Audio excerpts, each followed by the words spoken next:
זה קצת לא מקובל בדרך כלל, אבל אני בכל זאת רוצה להציג את עצמי כדי שתוכלו להבין את הקשר בעצם בין המאמר לביני. אז אני ליטיגטורית בעברי. מה זה ליטיגטורית? זה זו שמופיעה בבית משפט. שנים הייתי ליטיגטורית הארדקור, בדיוק עכשיו אני מחזירה תיק לאיזשהו לקוח, 13 קלסרים, זאת אומרת, תבינו שעשיתי, ידעתי, ואז עם השנים חזרתי באיזושהי תשובה והפכתי למומחית בפתרון סכסוכים בעצם בהסכמה, שאני גם מגשרת וגם עוסקת בגירושים בשיתוף פעולה, ואני היום מרצה גם בבר אילן, בלשכת עורכי הדין, בהכשרה של גירושים בשיתוף פעולה, ואני גם יו"ר משותף של הארגון הישראלי לגירושים בשיתוף פעולה. אני אומרת את זה כדי שתבינו למה בכלל כתבתי את המאמר הזה. הליך הגירושים בשיתוף פעולה לא הרבה מכירים אותו, ולכן אני אגיד בעצם כמה מילים. מדובר בהליך בעצם בו יש שני עורכי דין, כל אחד מעורכי הדין מייצג צד, אבל הוא מייצג, הוא לא ניטרלי, זאת אומרת זה לא מגשר ניטרלי, אנחנו ממש מייצגים, אבל פוסלים את עצמנו מלייצג בבית משפט. זאת אומרת אם התיק הזה לא יצליח, העורך דין אחר ייקח את התיק. וזה אומר שמבחינתי הייצוג הוא הרבה יותר מורכב כעורך דין. בעיקרון אפשר לצרף על פי זה, מודולרית אפשר לצרף גם יועץ רגשי, יועץ כלכלי, מומחה ילדים, זה תלוי בתיק עצמו. יש עקרונות שבהם באים ומייצגים בשקיפות, אני לא אכנס לזה. ההנחה במחקרים הקודמים היה שכדי להפוך להיות עורך דין בתחום הזה של גירושים בשיתוף פעולה, ששוב אמרתי, זה ייצוג הרבה יותר מורכב, זה לא מגשר שאני ניטרלי, זה לא עורך הדין שאני מייצגת צד, אני מייצגת צד ואני צריכה להיות בסדר עם עורך הדין של הצד השני ולהבין את הצרכים של הלקוח שלו, אבל להבין מאוד טוב את הצרכים של הלקוח שלי, יש בזה משהו מאוד מאתגר. וההנחה במחקרים הקודמים הייתה שהעיקרון הזה של שיתוף פעולה של עורכי דין ממין זה, עורכי הדין שעברו את ההכשרה בגירושים בשיתוף פעולה, הוא משהו מאוד לא פשוט, מאוד לא פשוט, הוא מאוד מורכב. וכדי לעשות את זה חייבים, אנחנו אומרים, גם כשאני מלמדת בקורס, אני אומרת לתלמידים, אתם חייבים לעבור שינוי פרדיגמה, זה חלק מהעניין. מה זה השינוי פרדיגמה? זה לשנות את הדיסקט. זאת אומרת, אני מאמינה, יש לי אמונות מסוימות שמדריכות אותי, אני חושבת למשל שרק בית משפט יכול לפתור, זה לא משהו שאני יכולה לייצג איתו בגירושים בשיתוף פעולה. זאת אומרת, אני צריכה עם הזמן להתפתח בעצם בתחום, והייתה הרגשה שכדי לבוא ולהיות עורך דין מהסוג הזה המסוים, אתה חייב לעבור שינוי פרדיגמה מלא, או שיש לך את זה, או שאין לך את זה, ואם אין לך את זה, אז אתה לא תהיה עורך דין לגירושים בשיתוף פעולה. וההפרדה הייתה בין אלה שהצליחו לעבור את שינוי הפרדיגמה המיוחל, ואלה שלא בעצם. ואנחנו בעצם, דוקטור מסלם ואני, ראיינו בעצם 15 עורכי דין שכן עברו את ההכשרה בגירושים בשיתוף פעולה, אבל המשיכו לעסוק בעצם בתחום הזה, בתחום של ליטיגציה. זאת אומרת להישאר עורכי דין רגילים, עורכי דין מסורתיים. עכשיו אני באה ואומרת את זה שאני גם מעבירה הכשרות, כי חלק מהמרואיינים היו כאלה שאני הכשרתי, חלק מהמרואיינים היו כאלה שהוכשרו בחול, חלק מהמרואיינים היו מכשירים אחרים, זאת אומרת מורים אחרים שהכשירו, לכן באתי ונתתי קצת את ההדגמה. ובדקנו איתם בעצם כמה דברים, בדקנו מה היה החסמים שמנעו מהם לעבור בעצם ולהפוך להיות עורכי דין רק בגירושים בשיתוף פעולה, או לפחות פותרי סכסוכים בהסכמה, כיצד הם רואים את תפקיד עורך הדין, איך הם תופסים אותו, והאם הם מיישמים בפועל פרקטיקות בעצם מהגירושים בשיתוף פעולה במסגרת העבודה שלהם. שאני אקלוט את הכיוון הזה. וגילינו שיש 3 חסמים. הם דיברו על 3 חסמים שבאמת מאוד הפריע להם לעסוק בגירושים בשיתוף פעולה. אחד זה שזה או, אי אפשר ביחד. אי אפשר לבוא גם להיות עורך דין לגירושים בשיתוף פעולה, נניח אולי אפשר גישור, אבל אי אפשר לבוא ולהיות ליטיגטור, כי אני יכולה להגיד לכם שבתור ליטיגטורית לשעבר, אני זוכרת שהייתי באה ומציגה את עצמי, הייתי אומרת, אני עורכת דין לגירושין, ליטיגטורית, ואני גם כך וכך. זאת אומרת, יש לך איזו סתירה פנימית כזו. אז הם באו ואמרו, הסתירה הפנימית הזו כל כך קשה, אני לא יכולה לתאם עם היומן, אני לא מסוגלת, אני מרגישה שזה הימלאיה כזה, זה או שאני אעשה את זה, או שאני אעשה את זה, זה משהו גדול מדי. אז זה היה הדבר הראשון שבאו ואמרו, זה מאוד מאוד קשה, זה התפיסה הדיכוטומית. הדבר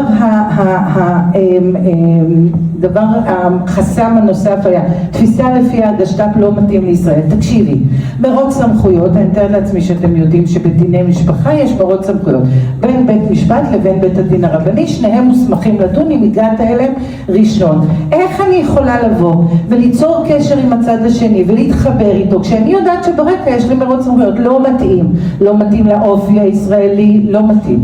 זו הייתה התפיסה.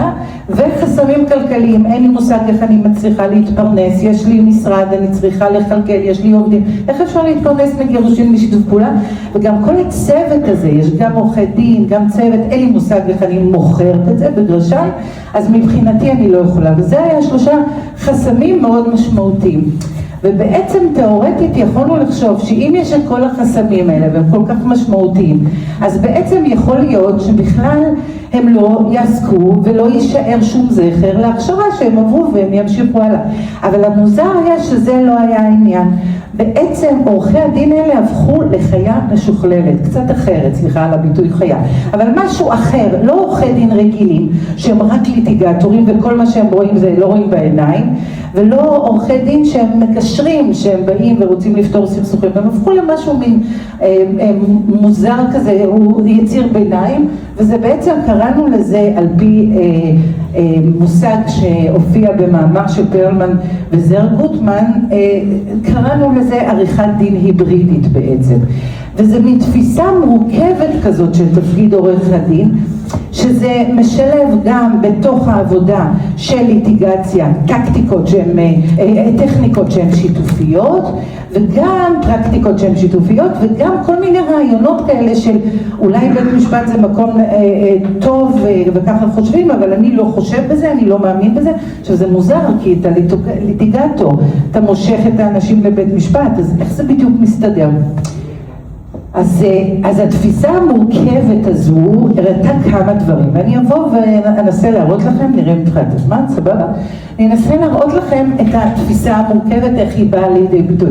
כמובן שמי שיקרא את המאמר יש הרבה יותר ככה ציטוטים וכולי, אבל אני ניסיתי לקחת ציטוטים נבחרים. אז למשל הקונפליקט הפנימי הזה, החיבוטי נפש, היה את עורך דין קיז שאני עפה עליו, הוא יש לו שפה ציורית נהדרת, והוא אומר ככה, הוא אומר, תחשבו על עורך דין שבא ועובר הכשרה בגירושים בשיתוף פעולה, הוא אומר שמי הוא כזה, שיודעים שאני תמיד מושיט יד לשלום, אבל מי שרוצה לבוא ולכרות לי את היד, אני קוראת לו את הראש. אתם מבינים את הסתירה הפנימית הזאת? ביקורת על הנחות היסוד של ליטיגציה. שוב, אני כליטיגטורית לוקחת את האנשים לבית משפט. אני אמורה להאמין בזה. איך אני יכולה לבוא ולקחת אותם לבית משפט אם אני לא מאמינה במערכת המשפט? והביקורת, למשל, עורך דין לב בא ואמר, בעיניי מי שמכיר טוב את בית המשפט יודע עד כמה המערכת הזאת הרסנית. הערת שוליים מאוד, מאוד, מאוד. בתור 30 שנה מאוד. כשאת מרגישה את התסכול ואת האטימות של המערכת, כמה שהם לא יעילים, סליחה לשופטת פה, כמה שהם לא יעילים, כמה עוולות נגרמות לשני ההורים לפעמים. עכשיו חד משמעית, זה נכון, אבל אני לא אביע, אני אמשיך. זאת אומרת, יש פה איזו בעיה של סתירה פנימית שנוצרה אצל עורכי הדין האלה. הם הולכים לליטיגציה ולא לגמרי מאמינים בליטיגציה בעצם. זה בעצם העניין. רגע, בסדר. המרואיינים בעצם אימצו את עריכת הדין ההיברידית הזאת, ניתחנו שזה בעצם הכלים האלה שימשו אותם ב3 תחומים עיקריים. ניהול משא ומתן, איך הם ניהלו את המשא ומתן, איך הם היו ביחסים עם קולגות ובשיתוף פעולה עם המומחים. ניהול משא ומתן, יש כזה דבר שנקרא משא ומתן תחרותי, זה אומר zero sum game, זה אומר אתה מרוויח, אני מפסיד, על חשבוני אתה בא ומרוויח. ופה בניהול משא ומתן, בדרך כלל אתה בא ועושה שיח חובות, זאת אומרת מגיע לי, לא מגיע לי על פי החוק. כאן הם פתאום ניהלו שיח אינטרסים, זאת אומרת מה חשוב לך, מה חשוב לי, בואו נראה איך אנחנו באים ומשלבים בין השניים. זה שיח אינטרסים, זה בדרך כלל לא קורה בבית משפט, שיח זכויות וחובות זה מה שקורה. חיפוש פתרונות ארוכי טווח במקום מקסום הפיצוי ללקוח, בדרך כלל כליטיגטורית, אני רוצה את הדירה, את הילד ואת הכל. יש לי תיק עכשיו, מישהי אמרה, יש לי תיק עכשיו סכסוך בין אחים, אין לי ספק שהכלים שהשתמשנו למצוא את המשותף, לראות איך אנחנו ביחד פותרים את העניין, זה היה עורך דין לוחמני והצלחתי להגיע איתו להסכמה. אז זה בעצם הניהול משא ומתן עם הכלים האלה, משא ומתן שיתופי במקום תחרותי. פסילה מייצוג, כשמישהי באה ואומרת, תקשיב, אני אולי אייצג במשא ומתן, אבל אם התיק הזה יגיע לבית משפט אני לא הולך לייצג, זה בדרך כלל לא קיים, כי בבית משפט אתה בא ומקבל פי 3 ממשא ומתן, כך שמישהי שבאה ועושה את זה, זה באמת ראיה לזה, איזושהי הוכחה לזה שהיא הושפעה מהגירושים בשיתוף פעולה. התקשורת, ריכוך התקשורת, תקשיבו, כשאנחנו מדברים, יש לנו שפה מלחמתית, אנחנו מדברים, בכלל ישראלים, אבל בטח עורכי דין, מדברים בשפה מלחמתית. בעורכת הדין הזו אמרה, תקשיבי, השפה פתאום השתנתה לי, הפכה להיות שפה יותר מפויסת, פתאום אני מודעת לאיך אני מדברת. התפיסה ההוליסטית של הסכסוך וראייה דו-ממדית במקום הזדהות טוטלית עם הלקוח. אחד הדברים הכי כיפים בליטיגציה זה שאתה מאמין לגמרי רק בעורך הדין שלך, ועורך הדין מאמין בלקוח והוא ישיג לו הכל. ופתאום לבוא ולראות שגם הלקוח אולי תרם קצת לסכסוך, וגם הצד השני, ולא אחד השם והשני, לא מישהו סנואו ווייט והשני היטלר, זה ראייה יותר מורכבת. הבנת הערך של שיתוף פעולה עם הלקוחות, אמר לי מישהו, פחדתי מעורכי הדין, פחדתי לשתף איתם פעולה, ופתאום אני רואה שזה לא אפור או לבן, פתאום אני רואה שאני כן יכול לעשות את זה. שיתוף הפעולה עם הצד השני, עם קולגות, זה משהו שעלה. שילוב מומחים, לבוא ולהבין מתי אני מכניס את המומחה, למה אני מכניס את המומחה, זה לא משהו פשוט, להבין שאני יכולה לסמוך על איזשהו יועץ רגשי, פסיכולוג שיכול לעזור לי לרכך את האנשים, זה משהו שהגענו למסקנה שזה מתוך הגירושים בשיתוף פעולה. ובעצם הסיכום והמסקנות זה שבעצם כשאנחנו דיברנו על או שאני עורך דין לגירושים בשיתוף פעולה, ואז אני יכול לעשות אולי גישור, אבל אני לא יכול לעשות שום דבר אחר, אני לא מסוגל להיות ליטיגטור, או שאני בעצם ליטיגטור, מה שאנחנו פה בעצם הבנו שיש פה משהו מורכב, ולא חייבים לעבור את שינוי הפרדיגמה המלא. אפשר לעבור איזשהו שינוי פרדיגמה חלקי בעצם, ולבוא ולשלב את השניים, ואפילו לקחת את הכלים האלה, שזה לכאורה, אנחנו מדברים על ליטיגציה, זה נקרא טקטיקות קשות, זאת אומרת, אנחנו באים, אנחנו חוקרים, נגדים וכו'. בתוך זה, בתוך הליטיגציה, אנחנו יכולים להכניס כלים מהמשפט השיתופי, שהופכים את עורך הדין לעורך דין הרבה יותר מתוחכם. אמר כאן עורך דין קיס, שאמרתי לכם שאני עפה עליו. האופי של שיתוף הפעולה, כולל ההכשרה בגירושים בשיתוף פעולה, תרמו לי להיות ליטיגטור טוב יותר ולא גלדיאטור. זה מאוד מאוד יפה, מאוד השינוי הזה. למרות שהרבה ליטיגטורים סבורים שהם צריכים להרוג את הצד השני, אמרתי שפה ציירות, ולדרוך לו על הגופה, זו טעות.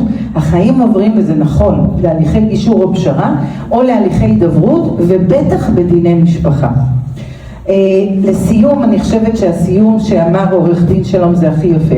הלקוחות לא השתנו, הגישה שלי השתנתה. אז בעצם מה שאנחנו רוצים להגיד זה שקודם כל למדתי בזמנים, ויש עוד דקה לסיום, אבל אני חושבת שקודם כל תקראו את המאמר, אני אשמח שתקראו את המאמר, שתכירו בכלל מה זה גירושים בשיתוף פעולה, כי אומרים הרבה פעמים גישור ולא יודעים שיש גישור ויש גירושים בשיתוף פעולה, וזה ממש לא אותו הדבר. ותבואו ותראו, תנסו לחפש את עורכי הדין המתוחכמים האלה יותר, שיש להם כלים שיכולים להתמודד, כי היום, במצב היום שההליכים בבית משפט עוברים לפתרון סכסוכים, אתה חייב גם כלים כאלה. תודה רבה.